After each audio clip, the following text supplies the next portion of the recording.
Hi, welcome to the next homework video. So we're going over homework 12. Okay, so for homework 12, we're going to go over 7.3, numbers 4, 11, and 14. Okay, so number 4. Okay, so for 7.3, number 4, we're going to use the method of cylindrical shells to find the volume generated by rotating the region bounded by the given curves about the y-axis. Okay, so you have the book. Y equals x cubed, y equals 0, x equals 1, x equals 2. So let's graph all of them. So you have the x-axis, you have the y-axis, you have y equals x cubed, you have y equals 0, you have x equals 1, and x equals 2.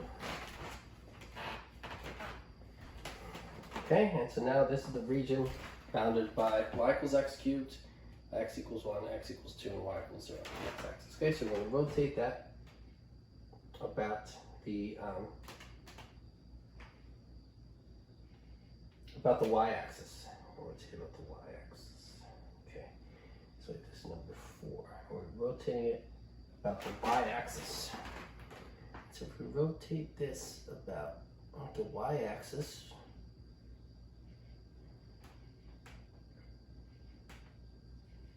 okay, so if you rotate this about the y-axis, that shaded region becomes this shaded region, and so I'm just going to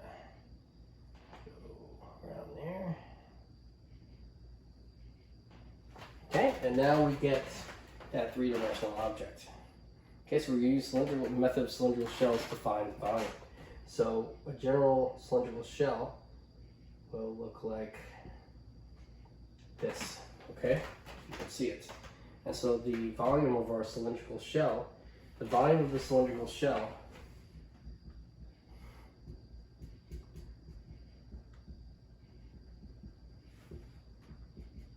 is equal to 2 pi, and the circumference of the circle is 2 pi x because the radius is x.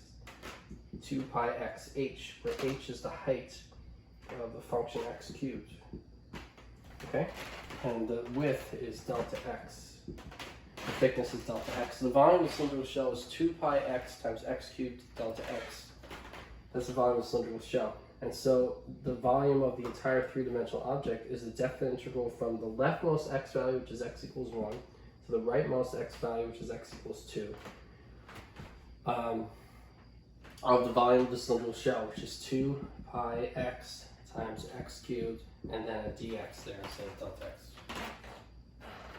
Okay, so now you just find this definite integral. So I'm going to move the 2 pi out of the definite integral. 2 pi times definite integral from 1 to 2 of x times x cubed, which is x to the 4th dx. So this is 2 pi times x to the 5th over 5, evaluated from 1 to 2. Okay, so this is equal to, move the 1/5 out, get 2 pi over 5 times 2 to the 5th minus 1 to the 5th. So 2 to the 5th is 32, minus 1 to the 5th is 1, so 32 minus 1 is 31. So it's 2/5 pi times 31, and so that's 62 over 5 pi. So let's just calculate that and get 62 over 5 pi. Okay, and that's the volume of that using the method of cylindrical shells.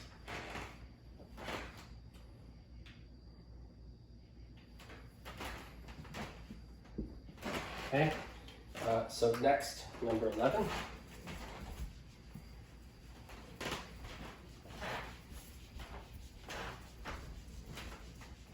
Okay, so for number 11 in this section, we're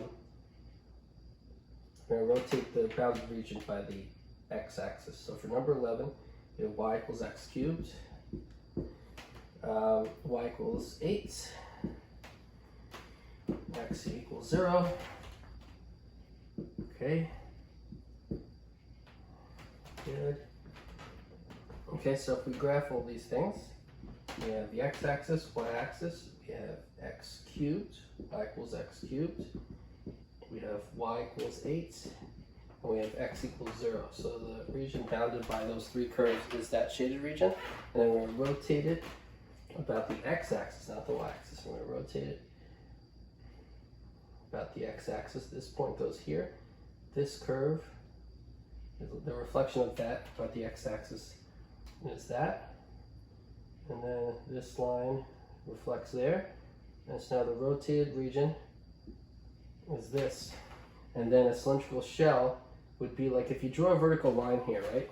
And this vertical line, if you swept it up and down to cover the shaded region, every time you had a vertical line, you could rotate it about the x-axis and you would get a cylindrical shell where the horizontal line had a little bit of thickness, like infinitesimal thickness. And then if you could think of them covering these horizontal lines sweeping across the shaded region, then if you took any particular horizontal line and you rotated it around the x-axis, then you would get a cylinder. And so just like you can add up all the very small horizontal lines to get the entire shaded area, you could then take all the cylindrical shells, which are the rotations of each horizontal line around the x-axis, and you add up the volumes of all those infinitesimally small cylindrical shells, and you get the entire volume. Okay?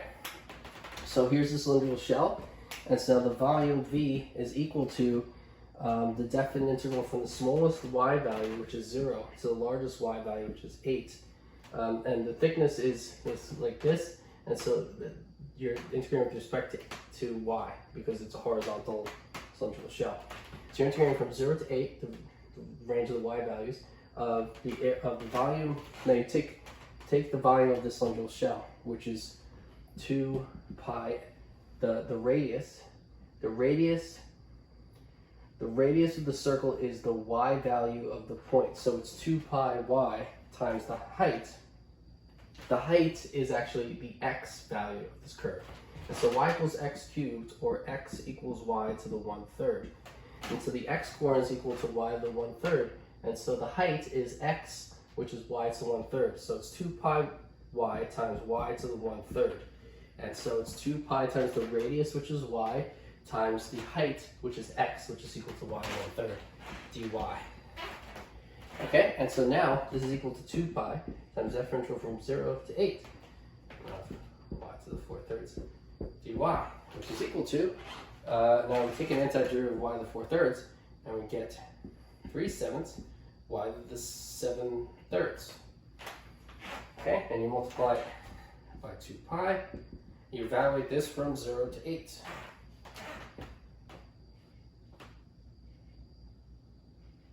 Okay, and so then that's equal to 2 pi times 3/7, which is 6 pi over 7. And then times y to the 7/3, evaluated from 0 to 8. So it's 8 to the 7/3 minus 0 to the 7/3. This is equal to 8 to the 7/3 is 2 to the 7th power, which is 128. So it's 128 times 6/7 pi. So 128 times 6/7 pi. So 120 times 6/7 is 720 plus 48. So it's 768 over 7. So 720. Right, okay, so that's equal to 768 over 7 pi. That's the final answer. Okay, 8 to the 7/3 is 2 to the 7th, which is 240. 128. Yeah, 128 times 6/7. 720 plus 48, 768 over 7.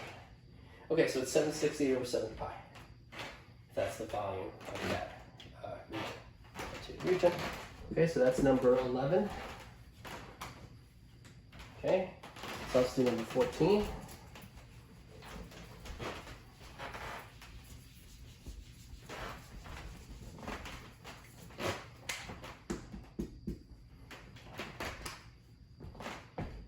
So I use the method of cylindrical shells to find the volume of the region rotated about the x-axis. So, okay, so here's x plus y is equal to 3. And this is x equals 4 minus y minus 1 squared. Okay, so we're going to take this region and rotate about the x-axis. So first let's draw the two graphs. So x plus y equals 3 is the same as y equals negative x plus 3. And so that's the graph of that is this line. Okay, so that's x plus y equals 3. Equivalently, it's y equals negative x plus 3. They have the same solutions, and this graph are the same. Graphs are the same, okay? X equals 4 minus y minus 1 squared. Well, y squared would look like this. Y minus 1 squared would be moving it up 1. So you move it up 1. The negative of it would be reflecting it about the y-axis and then adding 4 to it. Would move it up 4. So y squared minus 1, good, plus 4. So when 5, when y is 3,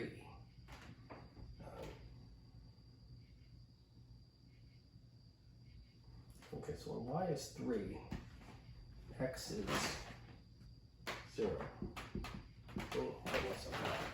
So if y is 3, you get x is 0. And then it's facing this way. So I'm going to have to move, this is number 14. I'm going to move this line up because now it's unexpectedly going this way with the graph. Okay, so now,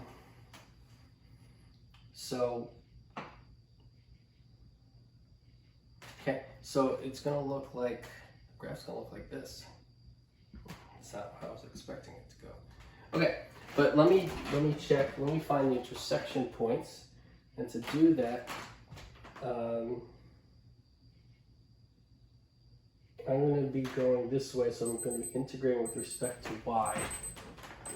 And so if I'm integrating with respect to y,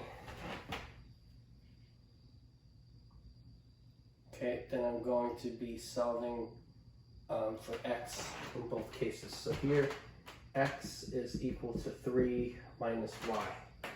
So if x1 equals x2, 3 minus y is equal to 4 minus y minus 1 squared. 3 minus y is equal to 4 minus y squared minus 2y plus 1. And so that's equal to 4 minus y squared plus 2y minus 1. So that's equal to negative y squared plus 2y plus 3. That's 3 minus y. So 0 is equal to, so this is equal to this. And so 0 is equal to negative y squared plus 3y, and the 3's cancel. And so we're going to move this to the other side. Y squared minus 3y equals 0. Y times y minus 3 equals 0. So y equals 0 or y equals 3.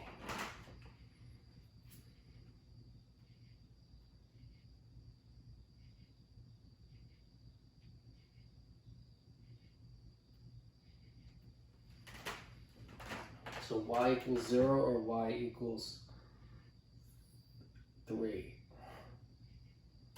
So I'm going to have to draw this again. Let's start this graph from the beginning.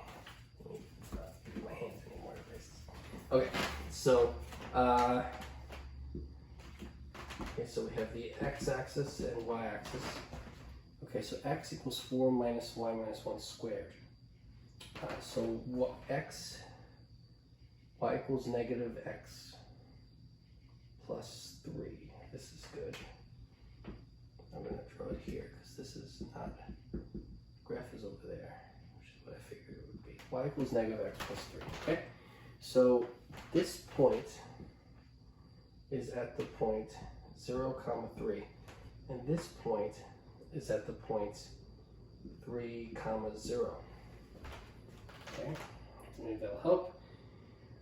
The intersection points are when y is 0 and when y is 3. So these 2 points are the intersection points of the graph. That's good. Now, so when y is 1, x is 4. So x is 4, y is 1.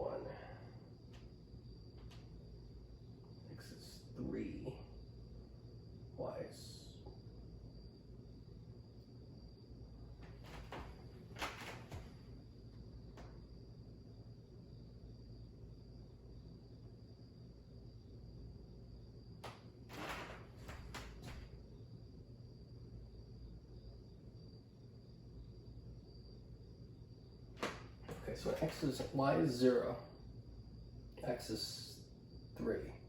When y is 2,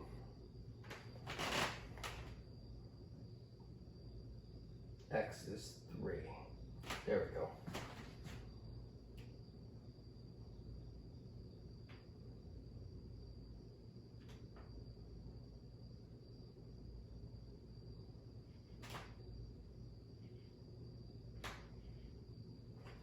Okay, this is the graph.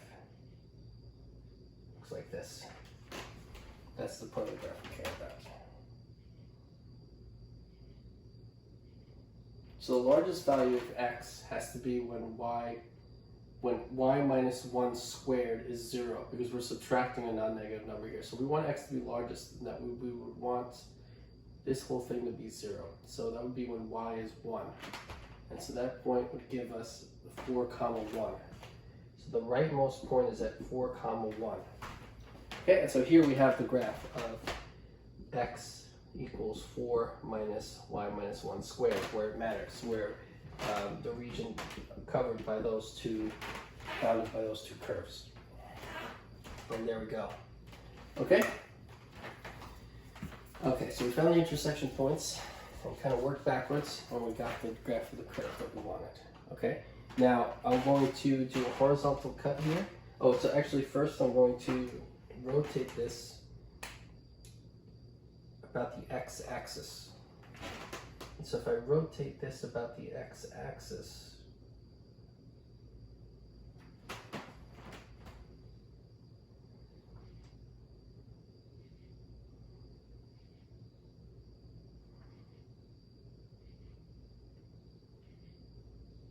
get that. Now I'm going to just draw some circles here. Okay, and so now we're going to use the method of cylindrical shells. And so if you use the method of cylindrical shells, then we're going to have the height of the cylinder here, and we're just going to rotate it around. Okay, it has the thickness. It has the thickness throughout. Okay, so we're integrating with respect to y because it's a horizontal cylinder. So the volume is equal to the differential from the smallest value of y, smallest value of y, which is 0, to the largest value of y, which is 3, of the volume of the cylinder, which is 2 pi, times the radius, which is the y value of the point, times h, which is the difference of the x value. So the rightmost function is this. So it's the difference of 4 minus y minus 1 squared minus the left function, which is x equals 3 minus y. So 3 minus y here, dy. So this is the rightmost x value, which is equal to that, and the leftmost x value, which is equal to, that's the same thing as x equals 3 minus y. Okay, and so that's the leftmost one. And so this is equal to 2 pi times the differential from 0 to 3 of y times what's in here. And so this is 4 minus y squared minus 2y plus 1 minus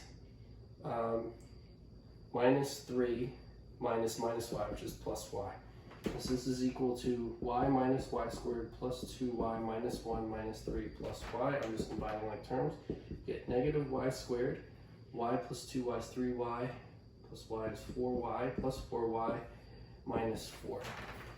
And so what goes in here is negative y squared plus 4y minus 4 dy. And this is equal to 2 pi times differential from 0 to 3. From 0 to 3 of y times that, which is negative y cubed plus 4y squared minus 4y dy. This is equal to 2 pi times, plug in, we need an antiderivative, so negative y to the 4th over 4 plus 4/3 y cubed minus 2y squared, evaluate from 0 to 3. Okay, and so then that's equal to, and you evaluate that. So I'm going to do that here. so now you plug in a 3 here, you get negative 81 over 4 plus 36 minus 18, and then minus 0. Because you plug in 0, everything becomes 0. That's what's in this part. And so this is equal to 36 minus 18 minus 81 over 4. So that's 72 over 4 minus 81 over 4. That's equal to negative 9/4. And so negative 9/4 times 2 pi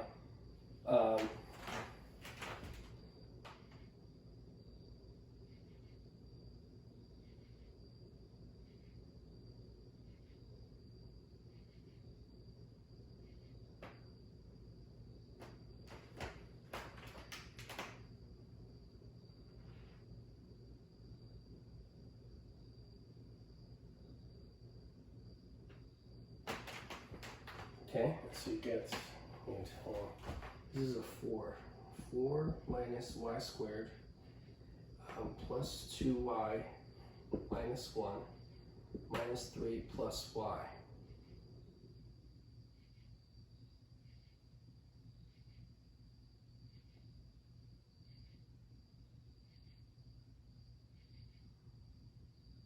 Negative y squared plus 3y. Okay, so actually I have to fix this. Let me make sure this has to be fixed. Y minus y squared minus 2y plus 1 minus 3 plus y. And that's equal to 4 minus y squared plus 2y minus 1 minus 3 plus y. So you get negative y squared.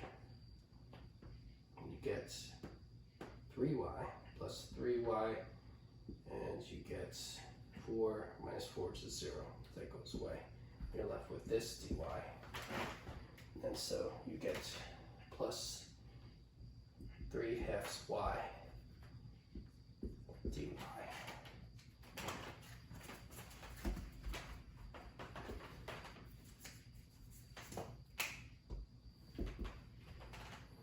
So 2 pi times negative y to the 4th over 4 plus 3/4 y squared from 0 to 3. Okay, now it's negative 81 over 4 plus 27 over 4.